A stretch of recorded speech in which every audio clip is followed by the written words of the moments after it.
우리 생활에서 때로는 정말 필요하게 요긴하게 사용되기도 하고, 또 한편으로는 좀 조심스럽고 또 줄이면서 끊어야 되는 이런 수면제에 대한 다양한 종류들을 조금 설명드리려고 해요. 물론 제가 설명드리는 약들 중에서는 의존성이 강한 약들도 있고 의존성이 거의 없는 약들도 있어서 그런 것도 제가 좀 같이 포함시켜서 설명을 드리려고 하거든요. 아까 말씀드렸던 대표적인 수면제는 졸피뎀, 스틸록스, 졸피신, 이런 식으로 이름이 여러 개가 있다 그랬죠. 다 동일한 약입니다. 다 동일한 약이고요.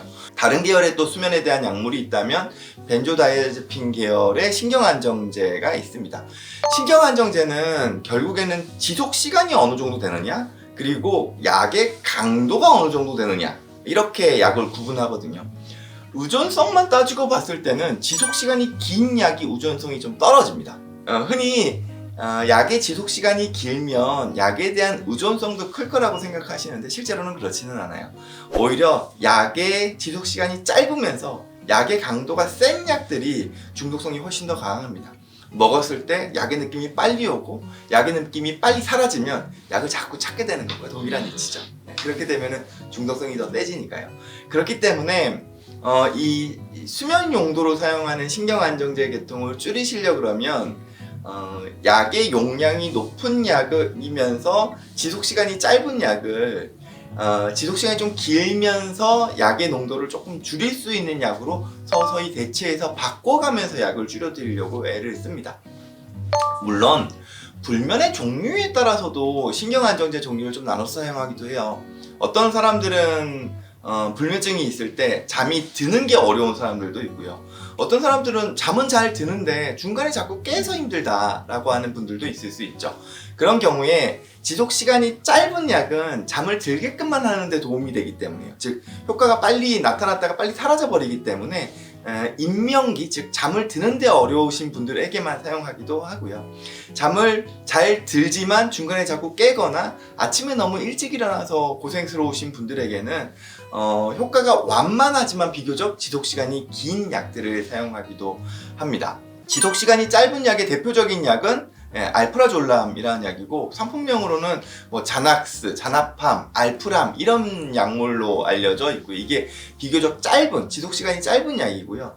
이 약의 용량이 높아져 버리면은 당연히 중독성이 세겠죠. 그래서 이런 약들은 사용을 하시더라도 용량을 낮춰서 사용하시려고 하는 것들이 좀 필요합니다. 중간 정도의 지속시간을 가지고 있는 약물이라 그러면 로라제팜이 대표적인 약일 거고요. 아티반이라는 이름으로 가장 많이 사용하고 있고 로라반 이런 이름으로도 사용하고 있습니다. 지속시간이 꽤 긴 약들 중에서는 다이아제팜 계열의 약들, 디아제팜, 디아팜 이런 이름으로도 되어 있고요. 또 한 가지는 클로나제팜이라는 약도 지속시간이 꽤 긴 약입니다. 비교적 클로나제팜은 옛날부터 사용했던 약이고 이 약은 과거에는 항경련제로 사용을 했었어요. 근데 지금은 항경련제 종류가 워낙 많기 때문에 굳이 항경련제를 클로나제팜을 사용하지는 않고요. 지금은 수면보조제 혹은 공황장애약으로 좀 많이 사용을 하고 있는 편입니다. 신경안정제 종류 중에서 지속시간이 좀 긴 편이지만 약이 너무 강해서 위험한 약이 있습니다.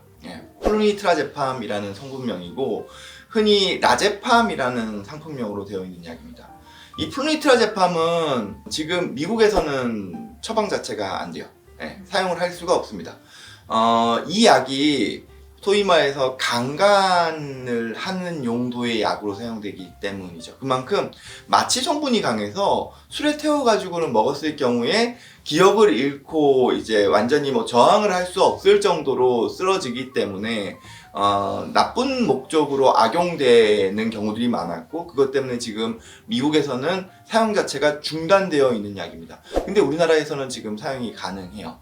그래서 지속시간이 꽤 긴 약에 포함되기는 하지만 이렇게 좀 강한 약들은 사용할 때 상당한 주의가 좀 필요하고 그만큼 중독성도 세고 약에 의한 부작용도 세다고 보시는 게 맞습니다. 지금까지 말씀드린 부분이 이제 소위 말해서 의존성이나 또 집중력을 상당히 떨어뜨려서 마치 치매처럼 인지 기능을 악화시킬 수 있는 약들에 해당되고요. 물론 방금 말씀드린 약들도 안전하게 처방받았을 때는 그런 부작용을 상당히 줄일 수 있지만 높은 용량을 아주 만성적으로 사용했을 때는 그런 부작용이 있을 수 있죠. 지금부터 말씀드리려고 하는 약들은 그런 뭐라 그럴까요? 의존성이나 인지 기능의 영향이 비교적 적은 약들입니다.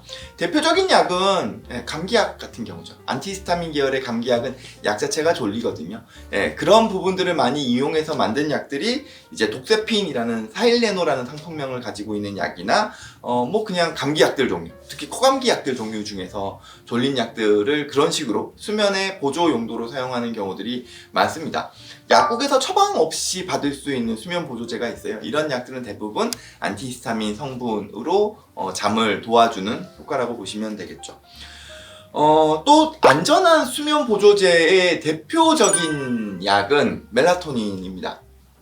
우리나라에서는 뭐 살 수 없지만 외국 같은 경우에는 멜라토닌을 영양제처럼 마트나 약국에서 처방전 없이 살 수 있어요.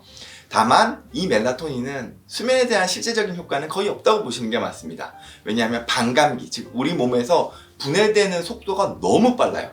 그래서 뭐 아무리 높은 용량의 멜라토닌을 먹었다 하더라도 뭐 한두 시간 내에서는 우리 몸에서 다 분해돼서 없어져 버리기 때문에요. 실제적으로 잠에 도움이 되는 경우는 그렇게 많지는 않습니다. 그렇다 보니까 의학용으로는 멜라토닌을 별도로 좀 만들어서 제작을 해요. 그래서 멜라토닌이라는 성분의 물질을 코팅을 여러 겹 씌워서 장에서 코팅이 서서히 녹으면서 꾸준히 멜라토닌이 장에서 흡수될 수 있도록 만든 약이 있고요. 이 약이 지금 우리나라에서 사용하는 가장 대표적인 멜라토닌 약입니다. 서카딘 서방정, 서카톤 서방정, 서카 어쩌고저쩌고 서방정, 뭐 혹은 멜라 어쩌고저쩌고 서방정, 이런 식으로 상품명들이 되어 있고요.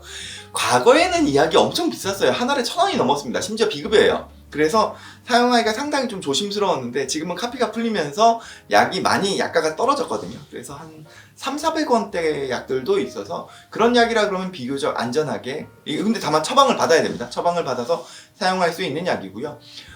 멜라토닌과 관련된 다른 약물이 있다면 이거를 인위적으로 합성을 해서 지속시간을 늘려놓은 약들이 있습니다. 이거는 이제 정말 약인 거죠. 멜라토닌하고 동일한 성분이라기보다는 화학적으로 약간 합성을 해서 지속시간을 늘려놓은 약이 있는데 대표적인 게 아고멜라틴이라는 약입니다. 아고틴이라는 그 상품명으로 되어 있는데 이 약도 멜라토닌과 유사한 효과를 나타내고요. 다만 아고틴과 관련된 경우에는 우울증 약으로도 지금 뭐 승인을 받은 상황이어서 수면과 우울증에 같이 효과가 있다라고 생각할 수 있는 약일 것 같습니다.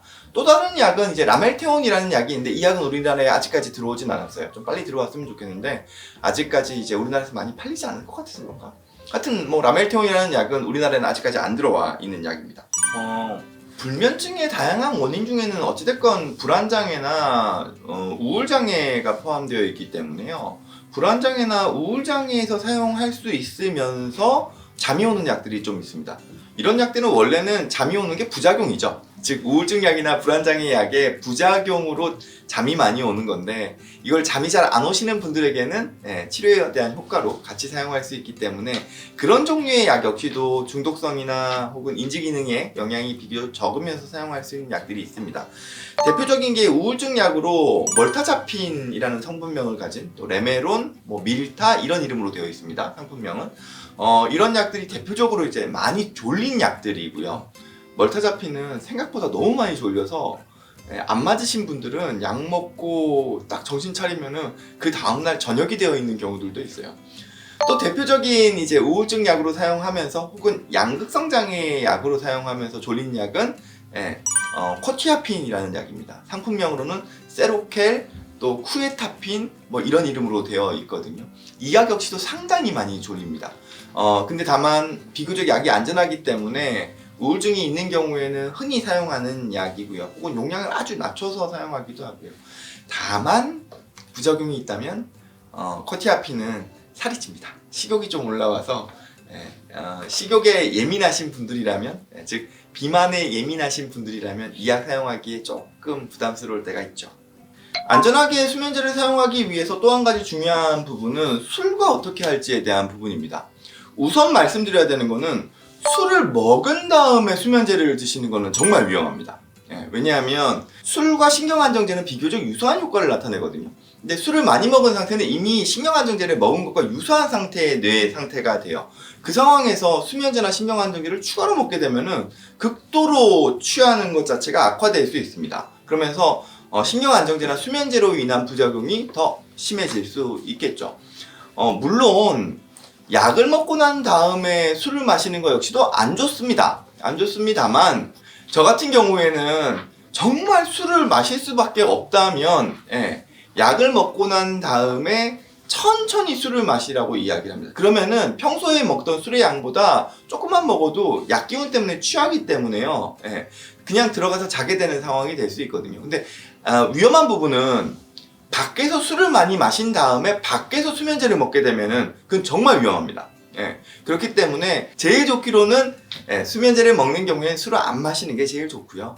그리고 만약에 내가 도저히 술을 마셔야만 되겠다라고 하는 경우에는 수면제를 먼저 먹고 술을 마시는 게 낫고, 이거는 안전한 집에서만 하시는 게 좋습니다. 수면제나 수면 보조제의 적절한 투약 시점에 대해서도 궁금하신 분들이 있더라고요. 이제 빈속에 먹어야 되는지, 밥 먹고 난 다음에 바로 먹어야 되는지, 이런 것들에 대한 이야기를 하시는데요. 통상적으로 졸피뎀과 같은 약은 수면 직전에 드시는 게 좋습니다. 약의 효과가 워낙 강하기 때문에 오히려 일상생활을 하는 도중에 약을 먹으면 기억력이 떨어진 채로 이상한 행동을 하실 수 있으세요. 그래서 잠자리에 들어가기 직전에 드시는 게 제일 좋고요. 그 외에 신경안정제나 수면 보조제와 관련된 부분에 있어서는 조금 미리 드시는 게 효과가 있을 수 있습니다. 왜냐면은 잠들기 직전에 먹으면 잠드는데 시간이 좀 더 걸리실 수 있어요. 그래서 잠드는 준비를 슬슬 하기 시작할 때 약을 드시고 조금 생활하시다가 잠에 든다면 약에 대한 효과를 조금 더 보실 수 있겠죠. 그러면 내가 먹고 있는 수면제를 어떤 식으로 좀 더 안전하게 바꿔갈 수 있고 안전하게 끊어낼 수 있을까에 대해서도 궁금하실 것 같아요. 우선 졸피뎀이랑 신경안정제 계통의 약은 가급적이면은 최소량으로 줄이시거나 다른 약으로 바꾸시는 게 좋습니다. 그래서 이 약을 바로 끊을 수가 없기 때문에 서서히 줄여가면서 안전한, 이제 중독성이 좀 덜한 수면 보조제 계열의 약들을 같이 사용을 하면서 졸피뎀이나 신경안정제를 서서히 낮추고요. 가능하면은 이 약들을 끊어서 다른 약으로 대체를 하셨다가 거기서 그 약도 서서히 줄이는 방식으로 가면 좋을 것 같습니다. 그리고 불면을 치료하기 위해선 약이 무조건 정도는 아니에요. 인지행동치료가 반드시 병행되어야 하거든요. 인지행동치료와 관련된 부분은 저희가 다음번 시간에 말씀을 드리도록 하겠습니다.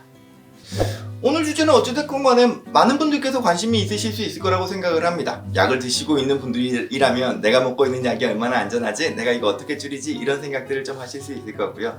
또 잠을 잘 못 주무시는 분들 중에서 약을 먹을까 고민하시는 분들이라면 또 도움이 되는 내용이었을 것 같기는 하네요.